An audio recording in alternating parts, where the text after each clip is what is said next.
Movie में हमें 19th century का टाइम दिखाया जाता है और एक अमीर फैमिली को दिखाया जाता है। इस अमीर फैमिली में एक बहुत ही प्यारी सी लेडी रहती है जिसका नाम है यूजीनी। फैमिली में इसकी सबसे ज्यादा इसके भाई के साथ बनती है और वही है जो इसको जानता है कि इसके अंदर स्पेशल किस्म की एबिलिटीज हैं। ये मरे हुए लोगों से बात कर सकती है। वो जानता था कि ये उनके दर्द को समझती है। जब भी ये मरे हुए लोगों से कम्युनिकेट करती थी तो ये लंबे लंबे सांस लेती थी। सामने वाला देखकर इसको ऐसा समझता था जैसे कि ये कोई पागल है। जैसे जैसे ये बड़ी हो रही थी इसको मरे हुए लोगों के मैसेजेस मिला करते थे। एक दिन जब ये अपनी ग्रैंड माँ को सुलाने के लिए आई थी, इसकी ग्रैंड माँ इससे पूछती है क्या तुम अपनी फ्रेंड के फ्यूनरल पर गई थी? तो ये नॉर्मल लोगों की तरह जवाब नहीं देती और कहती है कि हाँ मैं अपनी दोस्त के फ्यूनरल पर गई थी। वो कहती है कि मुझे वहाँ पर बहुत सारे लोगों से बात करने का मौका मिला। दरअसल ये यहाँ पर मरे हुए लोगों के बारे में बात कर रही थी। इसकी ग्रैंड माँ को भी इसके इस बिहेवियर की आदत हो गई थी।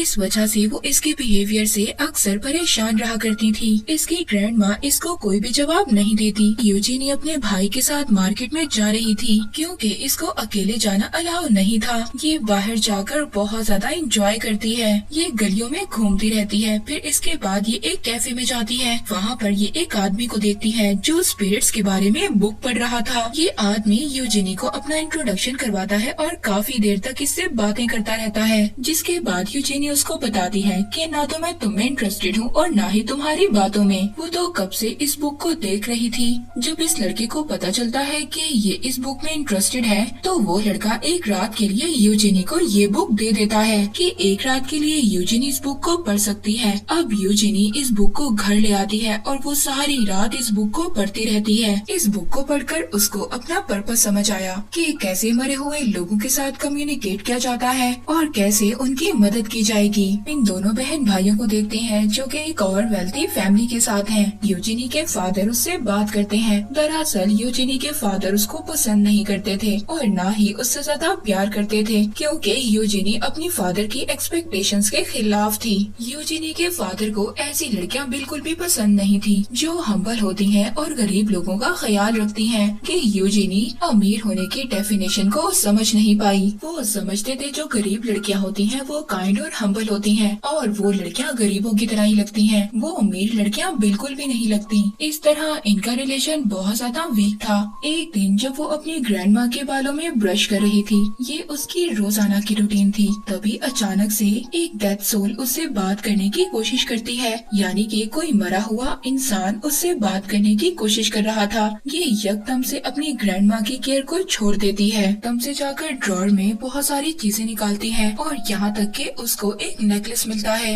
ये नेकलेस देखकर उसकी ग्रैंड माँ बहुत ज्यादा हैरान हो जाती है क्योंकि ये नेकलेस उनके हस्बैंड ने उनको बहुत सालों पहले गिफ्ट किया था, जो कि ग्रैंड माँ को लगता था कि चोरी हो गया है क्योंकि इतने सालों से ये नेकलेस मिल नहीं रहा था। तो यूजीनी की ग्रैंड मदर उससे पूछती है कि ये नेकलेस यहाँ पर है, इसके बारे में तुम्हें किसने बताया? तभी हम देखते हैं कि यूजीनी की कंडीशन ठीक नहीं है। यूजीनी बताती है कि अभी अभी ग्रैंड माँ ने मुझसे बात की है, उन्होंने मुझे बताया था कि ये नेकलेस कहाँ पर है। अगली सुबह यूजीनी की मदर उसको उठाने आती है और कहती है कि यूजीनी उठ जाओ, तुम्हारे फादर तुम्हें स्टोर लेकर जा रहे हैं। ये सुनकर यूजीनी बहुत ज्यादा खुश होती है क्योंकि उसके फादर कभी भी उसको ऐसे स्टोर लेकर नहीं गए थे और इसके फादर ने तो इसको अकेले बाहर जाना भी अलाउ नहीं किया था। तभी ये रास्ते में अपने फादर और अपने भाई के बिहेवियर को नोटिस नहीं करती, जो कि बहुत ज्यादा अजीब था। जिस व्हीकल पर यूजीनी को लेकर जा रहे थे तभी वो देखती है कि इसकी फादर की सीट के नीचे बहुत सारा सामान था और ये समझ गई थी कि कुछ न कुछ तो गलत होने वाला है। ये अपने भाई से पूछती है कि मुझे कहाँ पर लेकर जा रहे हो। तभी ये विंडो से बाहर देखती है एक औरत खड़ी थी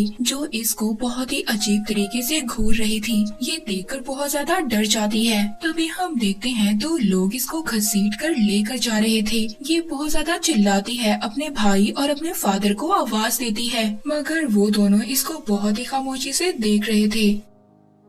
फिर यूजीनी को अंदर ले जाया जाता है। तभी हम यूजीनी के भाई को देखते हैं जिसको वॉमिट हो रही थी। वो बहुत ज्यादा डरा हुआ था क्योंकि वो काफी ज्यादा शर्मिंदा था कि वो अपनी बहन को ऐसी जगह पर लेकर आया है, ये लोग उसके साथ क्या करेंगे। तभी हम यूजीनी को देखते हैं, उसको अंदर लाया जाता है और उसको एग्जामिन किया जाता है। तभी वो चिल्ला चिल्ला कर सबसे कह रही थी कि मैं पागल नहीं हूँ, जैसे कि इसकी जिंदगी का तो एक ही मकसद था, इसने प्रूव करना था कि वो पागल नहीं है। अब यूजीनी को एक रूम में ले जाया जाता है। वहाँ पर बहुत सारी लेडीज थी जो पागल थी और कुछ लेडीज वहाँ पर ऐसी थी जो यूजीनी की तरह थी, वो पागल नहीं थी। उनको टॉर्चर कर कर पागल कर कर यहाँ पर रखा गया था। यहाँ पर एक और लेडी थी जो बिल्कुल यूजीन की तरह थी, वो यूजीनी की हेल्प भी करती है उसको यहाँ पर सेटल होने में। तभी हम देखते हैं कि यूजीनी के फ्रेंड को ट्रीटमेंट के लिए बुलाया जाता है। उसको बहुत सारे मेल डॉक्टर्स बुलाते हैं। ये देखती है कि वो उसको एक पेशेंट की तरह ट्रीट नहीं कर रहे थे बल्कि एक ऑब्जेक्ट की तरह ट्रीट कर रहे थे।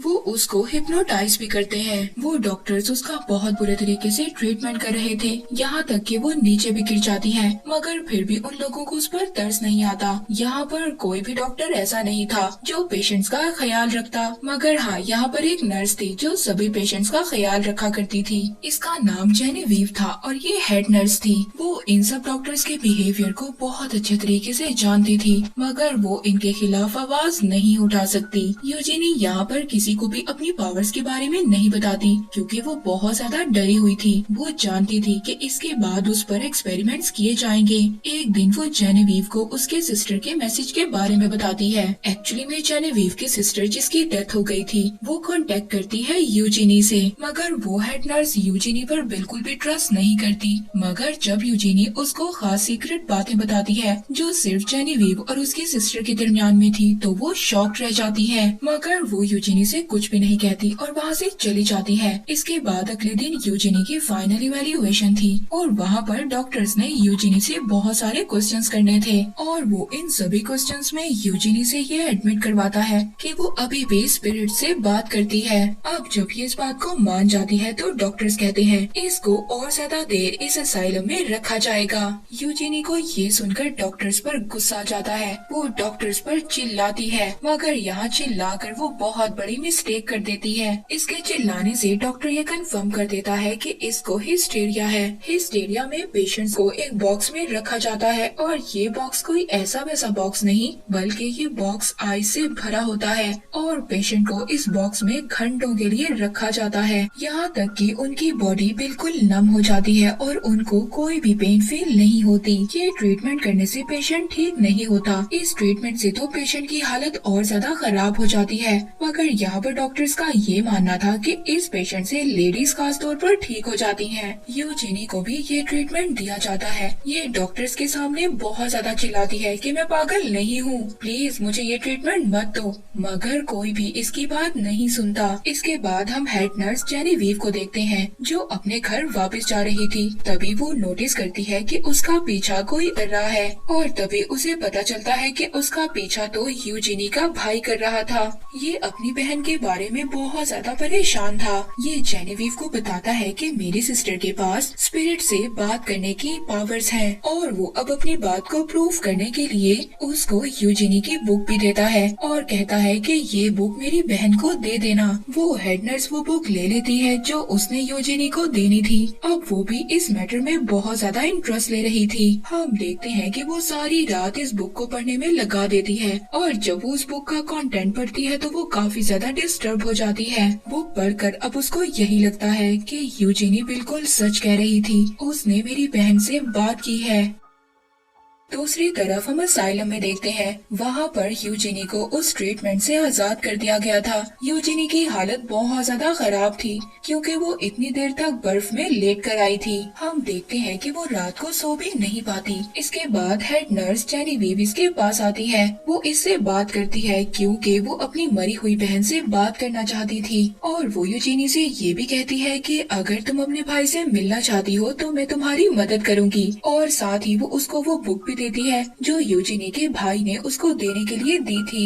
यूजिनी कहती है कि सिर्फ वो अपने भाई से मिलना नहीं चाहती बल्कि यहाँ से निकलना चाहती है। उसका तो गोल ही यही है, यहाँ से निकलना, मुकम्मल आजादी चाहती है। जेनेविव उसको कहती है कि ये तो इम्पॉसिबल है, मगर हाँ मैं कोशिश जरूर करूँगी जो मैं कर सकती हूँ। यूजिनी बहुत ज्यादा कोशिश करती है मगर फिर भी वो उसकी सिस्टर से कम्युनिकेट नहीं कर पाती। तभी हम देखते हैं कि यूजिनी की हालत बहुत ज्यादा खराब हो रही थी। यूजिनी कहती है कि तुम्हारे फादर बहुत बड़े रिस्क में हैं। जेनेविव जल्दी से भागकर अपने घर जाती है। जब वो घर जाकर देखती है तो वो टेबल पर एक पड़ा हुआ नैपकिन देखती है जिस पर के खून लगा हुआ था। तभी ये अपने फादर को देखती है जो बेहोश होने वाले थे, मगर इसने टाइम पर जाकर उनको रेस्क्यू कर लिया था। अब इसी तरह असाइलम में टाइम गुजरता रहता है और 1 महीने का टाइम गुजर चुका होता है। यूजिनी को रोज आइस टब में डाला जाता था और वो इस तकलीफ से रोजाना गुजरती थी। वहाँ पर जितनी भी लेडीज थी, किसी भी लेडी के साथ सही सलूक नहीं किया जाता था। एक दिन यूजिनी देखती है कि एक पेशेंट की हालत बहुत ज्यादा खराब हो जाती है सिर्फ ओवरडोज की वजह से और साथ ही डॉक्टर की गलत प्रैक्टिसेस की वजह से।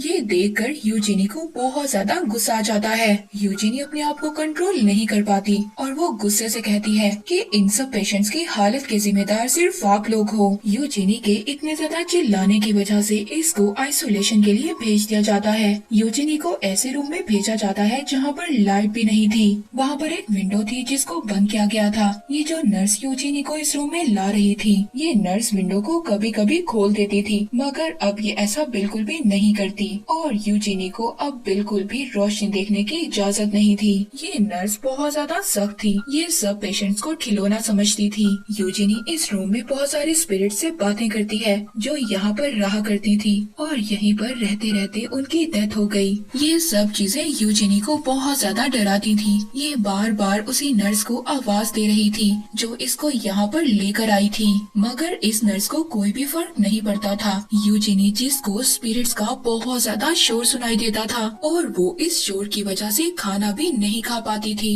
एक दिन जब वही नर्स इसके रूम में आती है, इसको बहुत ज्यादा डांटती है मगर यूजिनी उसकी कोई भी बात का जवाब नहीं देती और खामोशी से बैठी रहती है और वो यूजिनी के सामने बहुत ही मजेदार खाना खुद खा जाती है। ये देखकर अब यूजिनी बोल पड़ती है, तुम्हारी मदर को देख सकती हूँ। यूजिनी कहती है कि मैं तुम्हारी मदर से बात की है, वो यहीं इसी रूम में मरी थी। तो वो नर्स कहती है कि हाँ तुम बिल्कुल ठीक कह रही हो, मैंने ही अपनी मदर को इस रूम में मारा था। और फिर यूजिनी उस नर्स के बच्चों का टॉपिक निकालती है, कहती है कि तुम्हारे बच्चों को तुम्हारी मदर ने मारा था। ये सुनकर अब वो नर्स वहाँ पर रो रही थी, पर तभी वो यूजिन का गला पकड़ लेती है और कहती है कि आइंदा के बाद मेरे सामने मेरे बच्चों का नाम मत लेना। और फिर ये नर्स यहाँ से चली जाती है।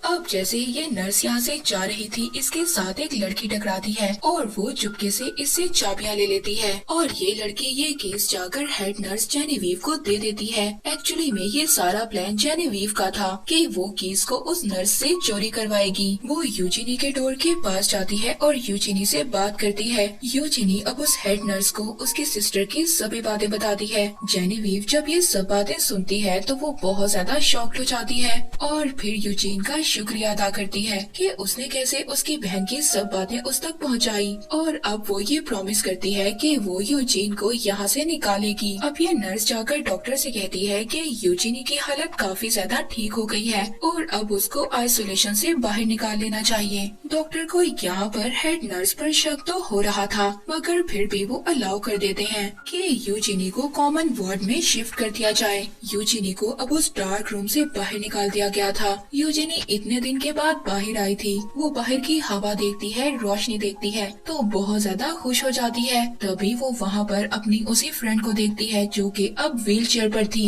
डॉक्टर के गलत एक्सपेरिमेंट्स की वजह से यहाँ पर असाइलम में अब एक दिन बॉल का आता है। ये दिन ऐसा था कि इस दिन सभी पेशेंट्स को न्यू कपड़े पहनने का मौका मिलता था और वो सभी पेशेंट्स बहुत सारा एंजॉय करते थे। ये सब लोग ऐसे एंजॉय करते हैं कि जैसे ये बिल्कुल नॉर्मल हो। यूजिनी के भाई को को भी इस पार्टी का इनविटेशन दिया जाता है। वो भी इस पार्टी में इनवाइट किया गया था। यूजिनी का भाई अब पार्टी में आ गया था। यूजिनी जब अपने भाई को देखती है तो वो ऐसा प्रिटेंड करती है कि जैसे वो इसको जानती ही ना हो, क्योंकि ये दोनों 1 साल बाद मिल रहे थे।